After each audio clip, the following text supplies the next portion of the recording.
बुद्ध ऐसा ही शिष्य था, उसने अनेक गुरुओं का पानी उतार दिया। जिस गुरु के पास गया, गुरु ने जो कहा, गुरु ने कहा 15 दिन का उपवास, उसने 45 दिन का करके बताया। गुरु को यह कहने की जगह न रही कि तुमने किया नहीं। आखिर गुरु हाथ जोड़ लेते कि हम जो बता सकते थे बता दिया, इसके आगे हमें भी पता नहीं है, तुम कहीं और जाओ। क्योंकि उनकी वजह से दूसरे शिष्यों में शक पैदा होने लगता कि जब इतना करके इस आदमी को कुछ नहीं हुआ तो हमको क्या होगा। बुद्ध की वजह से शिष्य भागने लगते दूसरे। बुद्ध ने सारे गुरुओं को टटोल डाला, और जैसा कि अक्सर होता है, गुरु तो मुश्किल से कोई होता है, 100 में तो भी एक, 99 तो केवल धोखे के गुरु होते हैं।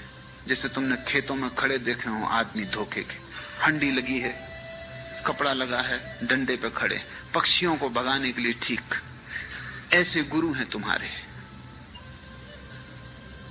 ना समझों के लिए ठीक, कमजोरों के लिए ठीक, नपुंसकों के लिए ठीक, जो कुछ नहीं करना चाहते, जो सिर्फ सिर हिलाते हैं कि ठीक है कभी करेंगे, उनके लिए ठीक। लेकिन कोई करने वाला आ जाए तो कठिनाई हो जाती। बुद्ध ने मुश्किल खड़ी कर दी, सब किया।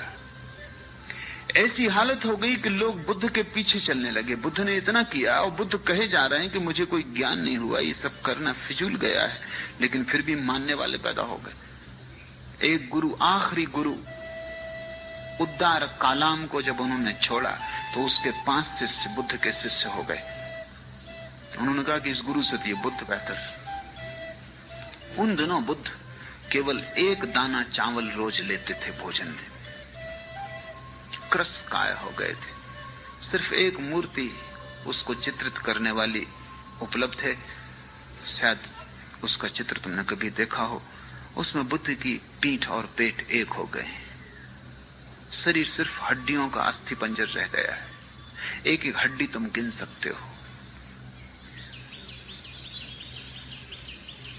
सब चर्बी खो गई है, खून सूख गया है, सिर्फ आंखें भर जीवित मालूम पड़ती, सारा मुंह धस गया है, सिर्फ चमड़ी और हड्डियां बाकी रह गई हैं।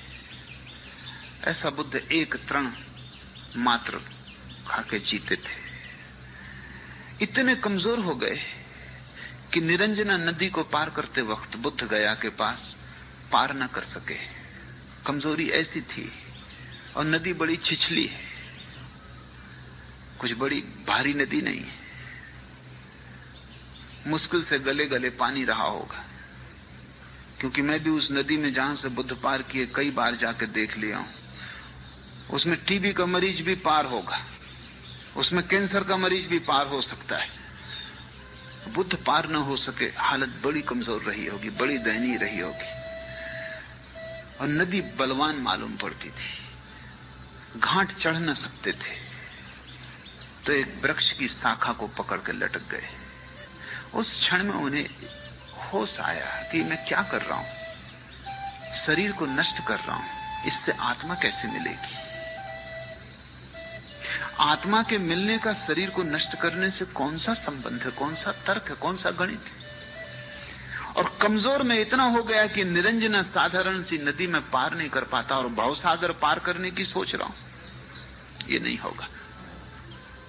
और उस क्षण निरंजना नदी में पड़े हुए वृक्ष की जड़ को पकड़े हुए उन्हें लगा कि सब करना व्यर्थ गया, कोई क्रियाकांड कहीं न ले जा सका। पहले मैंने संसार छोड़ दिया था, अब मैं ये त्याग तपश्चर्या भी छोड़ देता हूं। उस दिन त्याग पूरा हुआ, उस दिन कुछ भी ना बचा पकड़ने को, सब छूट गया, मुट्ठी खुल गई। बुद्ध किसी तरह बाहर निकले। जिस वृक्ष के नीचे उनको बोध हुआ, उस वृक्ष के नीचे बैठे। किसी युवती ने, गांव की, जिसका नाम सुजाता है, ऐसा उस वृक्ष के देवता के लिए कुछ चढ़ौती मानी होगी कि कोई उसकी इच्छा पूरी हो जाएगी तो वो खीर से भरा हुआ थाल वृक्ष को चढ़ाएगी। पूर्णिमा की रात थी। उस रात वो खीर चढ़ाने आई, उसकी इच्छा पूरी हो गई थी। पूर्णिमा की उस निर्जन रात में निरंजना के एकांत तट पर वृक्ष के नीचे उसने बुद्ध को देखा। दुर्बल काय पीत हो गए। समझा भोली युवती रही होगी, श्रद्धावान। समझा कि वृक्ष का देवता स्वयं खीर लेने को उपस्थित हुआ है। कोई और दिन होता तो बुद्ध ने खीर न ली होती, क्योंकि वो केवल एक तृण ही लेते थे। कोई और दिन होता तो बुद्ध ने रात में कुछ भी न लिया होता, एक तृण भी, क्योंकि रात वो लेते न थे। कोई और दिन होता तो जात पात पूछी होती कि स्त्री कौन है। निश्चित ही स्त्री शूद्र रही होगी। नाम सुजाता बताता है कि शूद्र रही होगी, क्योंकि जो अच्छी जात में पैदा हुआ हो वो सुजाता नाम ना रखेगा, जरूरत नहीं। इसलिए अक्सर कुरूप स्त्रियों का नाम तुम पाओगे सुंदरबाई। तो सुंदर स्त्री को कोई सुंदरबाई नाम देता? जस्ती नहीं बात, बैठती नहीं बात। निश्चित लड़की शूद्र रही होगी, और शूद्र ही तो वृक्षों इत्यादि को पूजते हैं। ब्राह्मणों के तो मंदिर हैं, जैनों के बड़े विशाल मंदिर हैं, उनको कोई वृक्षों की पूजा करने नहीं जानी पड़ती। जो मंदिर बना नहीं सकते, देवता प्रतिष्ठापित नहीं कर सकते, दीन दरिद्र हैं, वही तो वृक्षों को पूजते हैं। शूद्र ही रही होगी।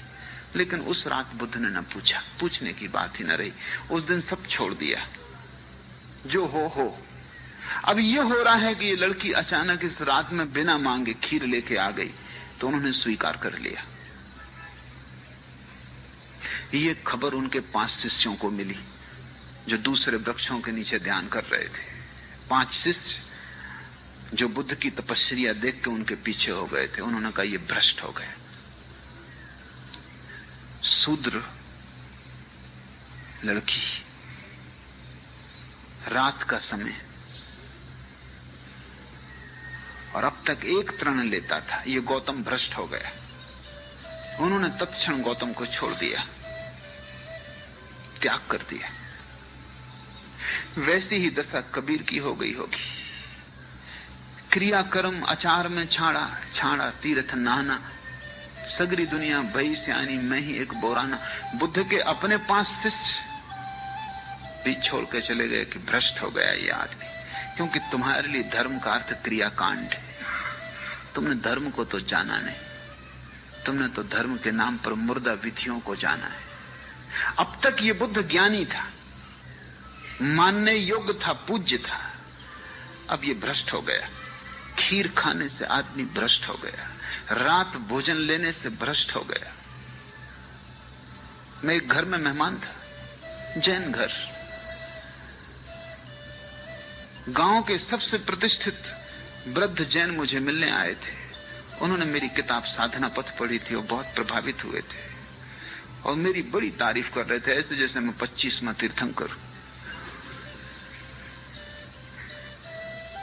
और तभी घर की गृहिणी ने मुझे आके कहा कि अब आप चलें, रात हुई जाती है, भोजन कर लें। जैन तो रात भोजन नहीं करते। और वृद्ध इतने भाव में थे कि मैंने कहा कि थोड़ी देर हो जाएगी तो हर्जा नहीं, पहले उनसे मैं बात कर लूं।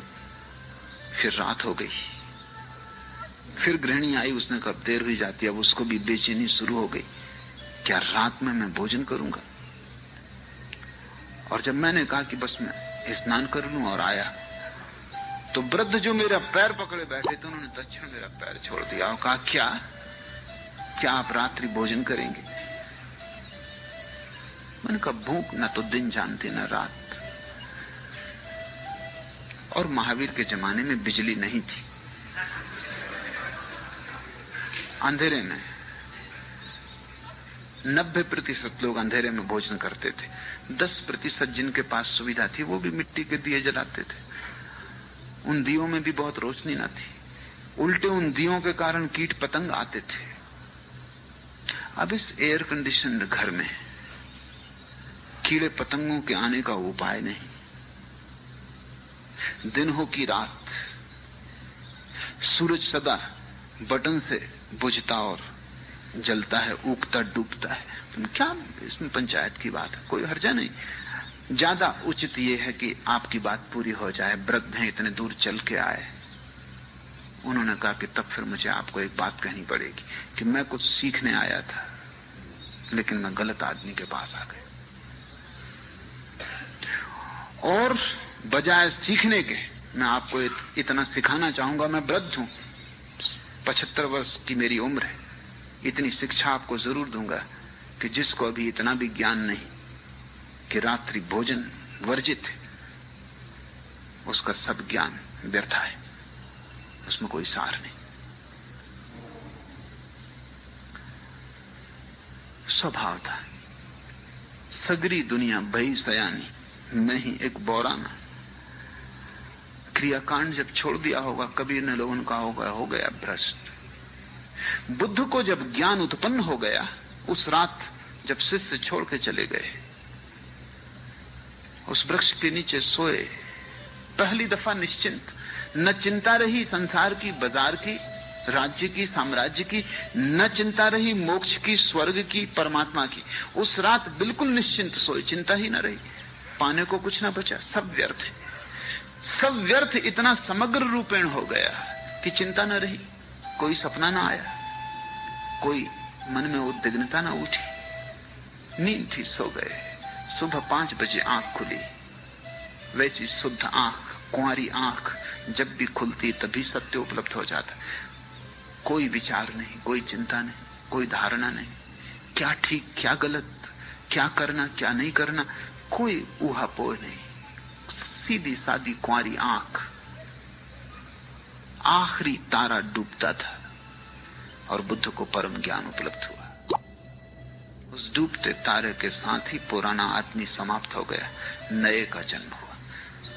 चेतना पुरानी लीन हो गई, नई चेतना जन्म गई। उस क्षण बुद्ध ने जाना कि सत्य कुछ करने से नहीं मिलता, सिर्फ आंख खोलने की बात है, सिर्फ होश, स्मरण, जागृति।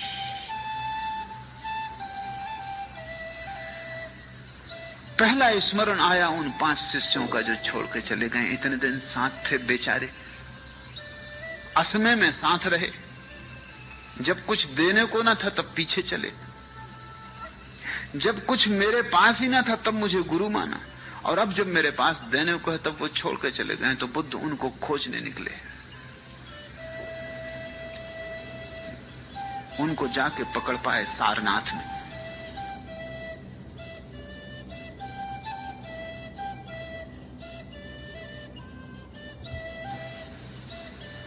जब उन्होंने देखा बुद्ध को आते हुए दूर से एक टीले पर बैठे हुए, तो उन 5 ने तय किया ये भ्रष्ट गौतम आ रहा है, हम ना तो उठ के इसको आदर दें और ना नमस्कार करें, न इतना हम इसकी तरफ पीठ कर लें। अगर इसको आना हो खुद आ जाए, बैठना हो खुद बैठ जाए, हम ये भी ना कहें कि बैठो। जो साधारण अतिथि के लिए भी किया जाता वो भी हम ना करें। ये गौतम भ्रष्ट है, इसने नियम छोड़ दिए, तप छोड़ दिया, चर्या छोड़ दी, आचरण भ्रष्ट, इसके लिए अब कोई समादर नहीं। लेकिन जैसे जैसे बुद्ध पास आने लगे उनको बड़ी बेचैनी होने लगी। जैसे ही बुद्ध पास आए, निकट आए, पहले एक उठ के खड़ा हुआ, चरणों में गिरा, फिर दूसरा, फिर तीसरा, फिर वो 5, और बुद्ध ने कहा तुमने निर्णय कुछ और किया था, निर्णय बदल क्यों दिया? निर्णय पर आदमी को टिकना चाहिए। उन्होंने कहा हमने बदला, ऐसा कहना ठीक ना होगा। तुम्हारी सन्निधि, तुम्हारा पास होना और हमने आदर दिया, ऐसा कहना भी ठीक ना होगा, क्योंकि हमने तो निर्णय किया था न देने का। आदर हुआ तुम्हारी मौजूदगी में, जैसे कोई एक चुंबक खींच ले। जिनके भीतर भी थोड़ी सी क्षमता है वो सद्गुरुओं के पास खिंचे चले जाते हैं चुंबक की भांति। किसी क्रियाकांड के कारण नहीं,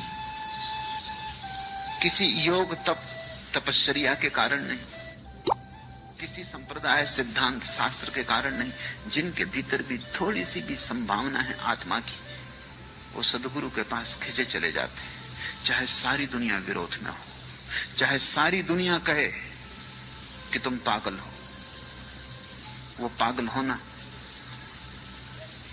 दांव लगाने जैसा लगता है, वो पागल होना शुभ मालूम होता है।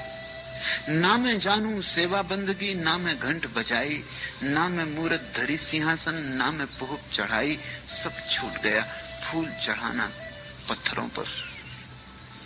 क्योंकि जो अपनी आत्मा के खिले हुए फूल को परमात्मा में चढ़ाने में समर्थ हो गया, अब वो फूलों को तोड़ के पत्थरों पर चढ़ाने जाए।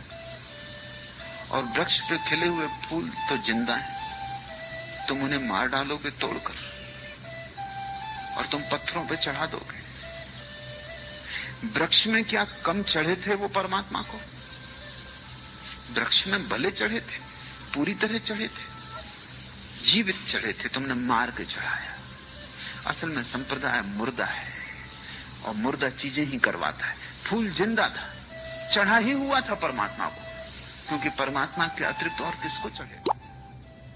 वो परमात्मा की ही सुगंध थी जो बिखर रही थी उससे, वो परमात्मा के ही रंग थे जो खिले थे, वो परमात्मा की ही पखड़ियां थी जो खिली थी, वो परमात्मा का ही रूप था, वो उसका ही गीत था।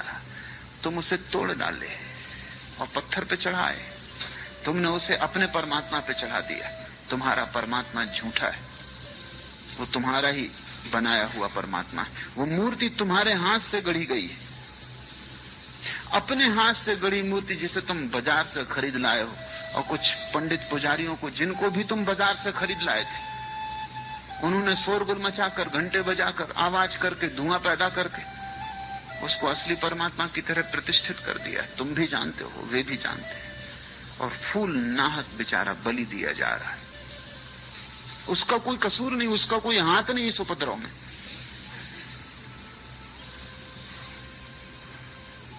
मैं जबलपुर में था तो मैंने एक बड़ा बगीचा अपने चारों तरफ लगा रखा था। मैं बड़ी मुश्किल में पड़ गया, क्योंकि धार्मिक लोग, पास ही मंदिर थे, वो सुबह सुबह वहां से निकलते, वो बगीचे में घुस जाते। अधार्मिक को तो डर भी हो, धार्मिक को डर ही नहीं, उसको पूछने की भी जरूरत नहीं कि फूल हम तोड़ सकते हैं कि नहीं, क्योंकि वो पूजा के लिए तोड़ रहा है। अब पूजा के लिए कोई मना करता है? आखिर मुझे एक तख्ती लगा देनी पड़ी कि पूजा के लिए भर तोड़ना मना है, और किसी के लिए तोड़ो चलेगा।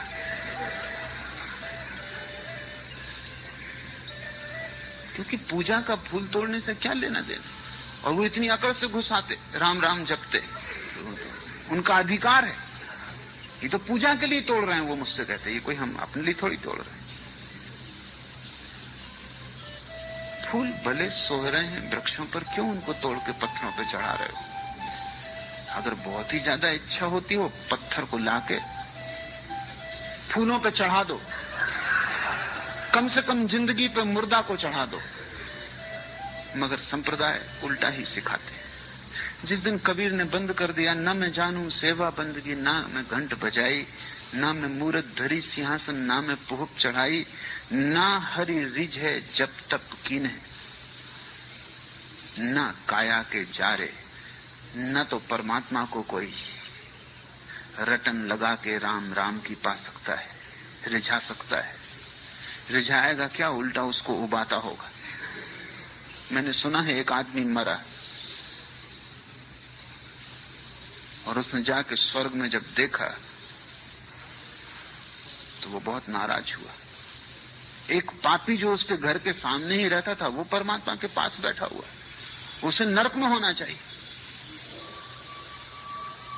और उसने कहा यह अन्याय है, ये क्या मैं अपनी आंख से देख रहा हूं। तो यहां भी रुस्वत चल रही है कि भाई भतीजावाद चल रहा है। क्या मामला है, ये आदमी यहां कैसे बैठा है, ये पापी। और मैं सदा तुम्हारा गुणगान गाता रहा, और सिवाय कष्ट के मुझे जिंदगी में कुछ न मिला। और अब ये कष्ट तुम दे रहे हो कि इस पापी को यहां देखना पड़ेगा स्वर्ग में, तो मतलब हमारे पुण्य का क्या हुआ? परमात्मा ने कहा तुम इसमें ही खैर समझो, कि तुम स्वर्ग में हो की वजह से तुमने मुझे तक नहीं सोने दिया। तुम खोपड़ी खा गए।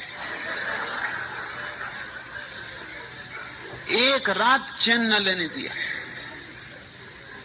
तुम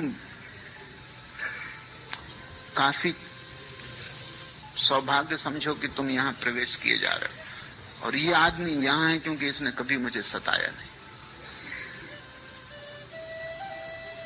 इसने ना तो कभी कोई प्रार्थना की, न कभी पूजा की, न ये कभी मंदिर गया। दुनिया इसे पापी समझती थी, क्योंकि दुनिया जिसे पुण्य समझती वो पुण्य ही नहीं है। मंदिर जाने में क्या पुण्य है? लेकिन इस आदमी ने चुपचाप दीनों की सेवा, फोटोग्राफर तैयार नहीं रखे, ये चुपचाप लोगों के घरों में डाल आया, उनको भी पता नहीं है। वो धन्यवाद देने का भी मौका इसने नहीं दिया। ये मंदिर नहीं गया, ये सच है। इसने पूजा नहीं की, ये सच है। लेकिन ये मेरा प्यारा है।